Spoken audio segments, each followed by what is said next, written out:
of our students that come through here have not made it through the traditional system. Now, they haven't made it through the traditional system for a multitude of reasons, you know. It could be, you know, like economic, you know, it could be family things, family issues, right? The traditional system is not serving them. So there's a void, there's a gap. They've fallen through the cracks for whatever the reason, right? And it's up to us to kind of fill that gap. I really try to give the kids the opportunity that they can create what they want, they wish, right? You know, cultural images, things that celebrate who they are and why they are. One of the things that we demand here is excellence, right? And so I think that's contagious. If they give you the excellence, right, it's reflected in the work, you know. We've had many students that sell what they create here, and they get it, right? They see it, you know. And that falls back to the quality of the piece, right?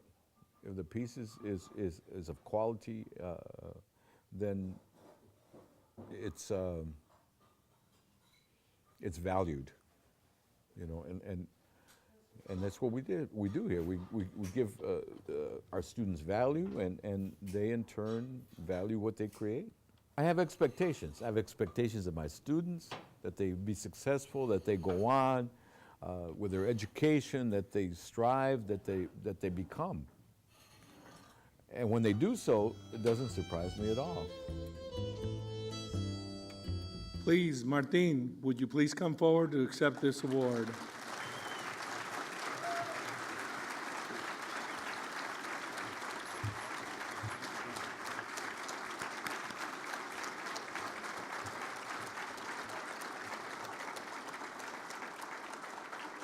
Let me add as a short side note, we've been to his site when he's actually working with students and young people, and you can see the energy.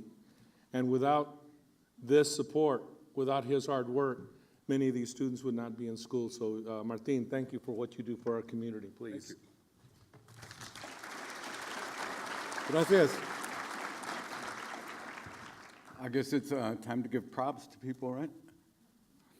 I need to thank my wife, because she's out there, and she supported me forever, right? My familia.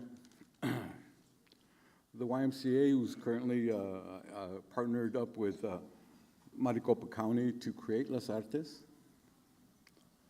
And probably most of all to my mother. This is a story that I tell everybody because I think it's important and very relevant today. Almost 100 years ago, my mother was brought across the border as a child, right? Settled in Texas. Later on, met my dad. They moved to Michigan. She was an undocumented worker. She feared deportation all her life. And until the day she died, she never went home. She never went back to the motherland. She died when I was 16. But in that short period of time, she taught me that if I believed, if I could see something in my mind's eye, I could create it. She taught me how to draw. She taught me how to do carpentry skills. She had carpentry skills, and she taught me how to build things. My father was around, but he suffered from a disease called alcoholism. And although he provided for us, the consejos weren't there. The words of wisdom weren't there. So to make a long story short, when she passed away, our family kind of disintegrated, and I was lost for a number of years. I traveled to Mexico when I was about 17, 18. Andaba de vago, you know, I was hitchhiking. This is the 60s, right? The time of peace, love, dove, all that stuff, right? And you go to find yourself. I studied the works of Diego Rivera and Siqueiros and Orozco, los tres, the three masters, and I realized that I had a past. And I began to draw there in Mexico at a place called La Plaza de Tres Culturas, the Plaza of Three Cultures. And the first piece I drew, I sold.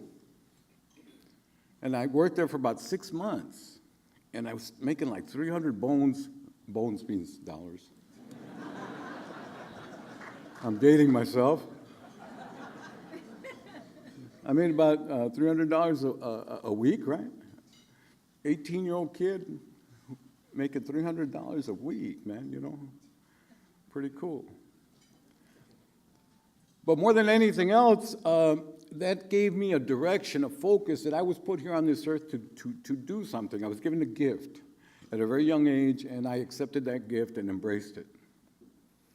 I worked in Mexico for about six months, flew back to Michigan, where I'm from.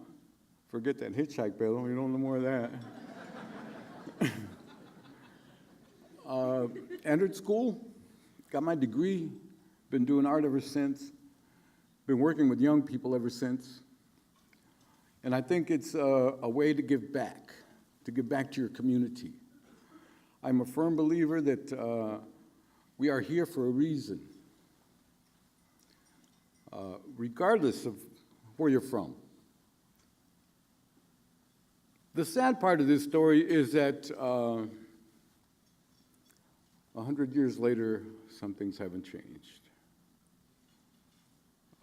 And I hope we work to resolve some of these issues that confront us. I use art as an instrument of education, of sharing, of becoming. And I appreciate the honor. Gracias.